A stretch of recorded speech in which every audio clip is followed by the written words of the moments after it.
Moje meno je Moňa Prole, venujem sa poradenstvu a vzdelávaniu v oblasti podnikania. Podnikanie je fascinujúca cesta plná víziev, prekážok, ale aj ohromných príležitostí a úspechov. Aby ste mohli napredovať a neustále rásť, je dôležité pochopiť, čo vás brzdí a ako to môžete zmeniť. A s akými výzvami sa najčastejšie stretávajú podnikatelia?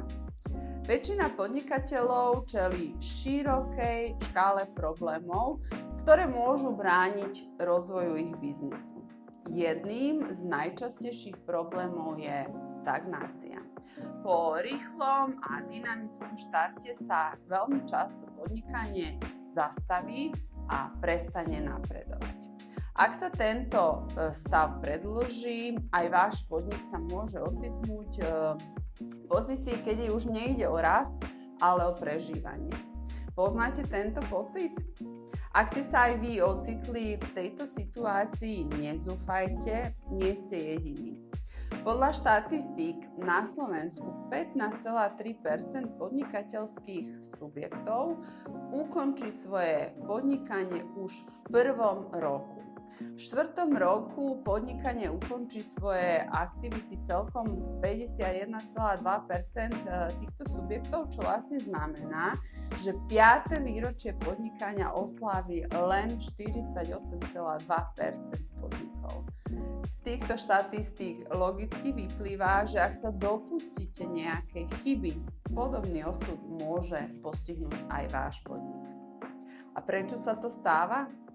Väčšinou je to preto, že venujete príliš veľa času každodenným operatívnym úlohám a zanedbávate strategické plánovanie, ktoré by vaše podnikanie posunulo vpred. Preťaženie a vyčerpanie sú potom bežnými dôsledkami a tí z vás, ktorí zakladali firmy s cieľom dosiahnuť nezávislosť, sa často ocitnú v situácii, kedy sa stávajú žiaľ otrokmi svojich podnikov, snažiac sa prežiť ďalší mesiac. Ak sa chcete dozvedieť, ako prekonať stagnáciu a naštartovať rast vášho podnikania, nezabudnite dať follow a sledujte naše ďalšie videá. Prečo ste sa rozhodli stať sa podnikateľom? Spomínate si na začiatok vášho podnikania? Prečo ste sa vôbec rozhodli rozbehnúť vlastný biznis? Každý, kto sa pustí do podnikania, túži po finančnej slobode a nezávislosti. Mnohí však okúsia aj tú temnú stránku podnikania, keď zistia, že podnikateľ je všetko, len nie slobodný a nezávislý. Ak chcete posunúť biznis z fázy stagnácie do fázy rastu a úspechu, potrebujete vytvoriť udržateľný a ziskový biznis, ktorý sa neustále bude rozvíjať. Ako majiteľ podniku mali by ste strategicky riadiť svoju firmu, delegovať operatívne úlohy na svoj tím a sústrediť sa na rozvoj nových príležitostí, obchod a expanziu na trhu. Ak je vašim cieľom dosiahnuť finančnú nezávislosť a slobodu, musíte mať jasný plán pre dosiahnutie tohto úspechu a vytvoriť firmu, ktorá funguje efektívne a s minimálnym stresom. Znie to jednoducho však. Ale prečo sa to darí iba niektorým? Ak sa chcete dozvedieť, aké najčastejšie chyby robia podnikatelia, nezabudnite nám dať follow a sledujte naše ďalšie videá. Prečo je tak málo úspešných firiem? Jednou z hlavných prekážok, ktorým podnikatelia čelia, je nedostatok potrebných manažérskych zručností. Mnohí odborníci, ktorí sú vynikajúci v svojej profesii, sa často rozhodnú vstúpiť do podnikania. Napríklad talentovaný kuchár si otvorí vlastnú reštauráciu alebo skúsený elektrikár si založí vlastnú firmu. Možno je to aj váš prípad. Hoci máte hlboké odborné znalosti vo svojom obore, podnikanie si však vyžaduje úplne inú škálu zručností, predovšetkým tých manažérskych. Podnikanie nie je len o tom byť dobrý vo svojej profesii, vo svojom remesle, ale najmä o schopnosti riadiť tým, vedieť plánovať, analyzovať trh, dokázať kontrolovať a nastavovať finančné toky a rozvíjať obchodné stratégie. Tento nedostatok manažerských zručností môže spôsobiť, že sa cítite preťažení a neviete, ako riadiť a rozvíjať svoje podnikanie. Bolestné, ale veľmi kľúčové je uvedomiť si, že kde sa vaše podnikanie nachádza teraz, je výsledkom vašej doterajšej práce a vašich súčasných vedomostí. A preto, ak sa nepustíte do získavania potrebných manažerských zručností, môže to výrazne brzdiť rast vášho biznisu a viesť k frustrácii, stagnácii a dokonca aj k vyhoreniu.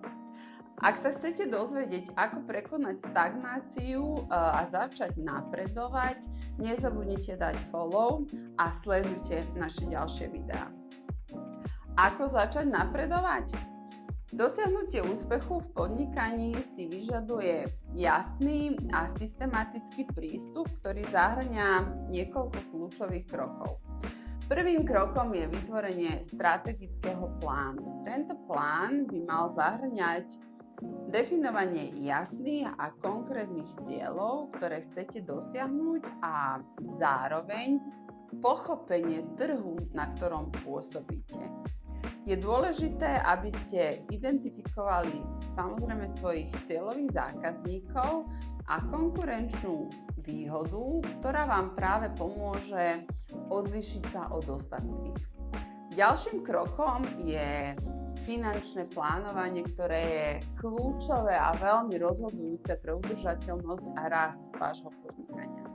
Finančný plán vám pomôže presne pochopiť, aké zdroje potrebujete, ako ich efektívne alokovať, kedy a kde môžete očakávať návratnosť investícií. Zahŕňa to tvorbu rozpočtov, predpovede príjmov a nákladov a analýzu finančných rizík. Bez jasného finančného rozpočtu a plánu nebudete schopní riadiť svoje cash flow, dostanete sa do finančných problémov, ktoré dokážu narušiť váš pokojný spánok, vaše zdravie a dokonca aj pohodlie celej rodiny.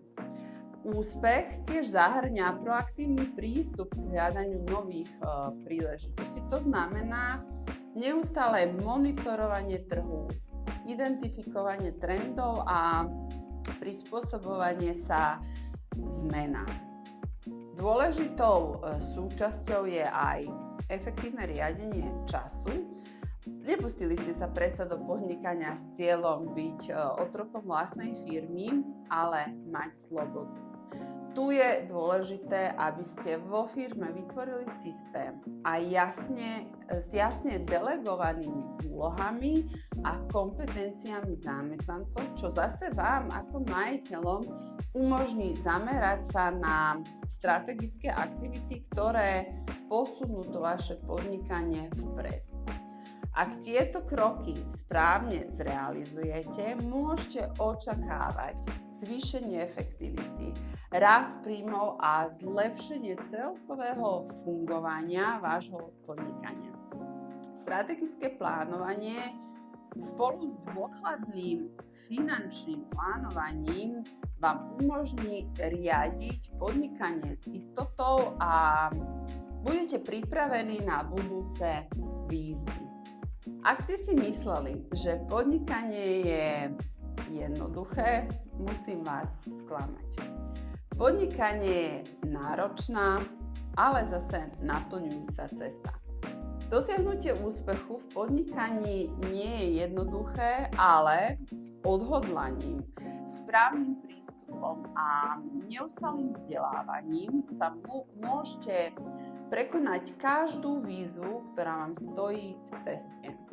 Pamätajte, že stagnácia nie je trvalý stav, ale len dočasná prekážka, ktorú môžete prekonať. So správnym strategickým a finančným plánom máte môcť prevziať kontrolu nad svojím podnikaním, delegovať úlohy a sústrediť sa na to, čo je naozaj dôležité, a to je rast a rozvoj.